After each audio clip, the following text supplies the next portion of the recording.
სამდივნოს ვთხოვ, რომ დღის ბოლომდე სხდომის დასრულებამდე ნიკა გვარამიასთან დაკავშირებული დოკუმენტები შეკრიბოს და დადგენილი წესით მოამზადოს მისი საქმე პროკურატურაში გადასაგზავნად. გივით არგამაძის საქმესთან დაკავშირებული დოკუმენტები, ვინაიდან 3 აპრილის სხდომის საკითხია, სამდივნოს უკვე მზად აქვს, ამიტომ უკვე კენჭისყრის დასრულებისთანავე სამდივნოს შეუძლია, რომ გადააგზავნოს ის მომდევნო საათის განმავლობაში საქართველოს პროკურატურაში.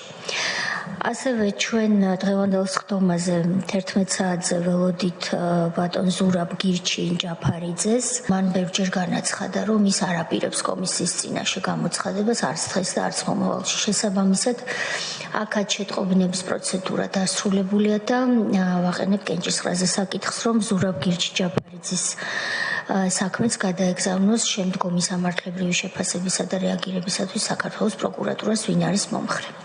ზოგადად არა მხოლოდ ეგრეთ წოდებული საგამოძიებო კომისიის, არამედ ივანიშვილის სტრატეგიულ მიზანს წარმოადგენს ყველა კრიტიკულად განწყობილი ადამიანის განეიტრალება. ამიტომ რა თქმა უნდა ამ ეგრეთ წოდებული კომისიის ფარგლებშიც ყველანაირი, ასე ვთქვათ, აი ამ სადამშრალო ზომით ისინი შეეცდებიან, რომ აი ამ საერთო მიზანს, სტრატეგიულ მიზანს მიაღწიონ და ყველა ოპოზიციურად განწყობილი და კრიტიკულად განწყობილი ადამიანი ამ ქვეყანაში, მით უმეტეს ოპოზიციური ფიგურები გაანეიტრალონ.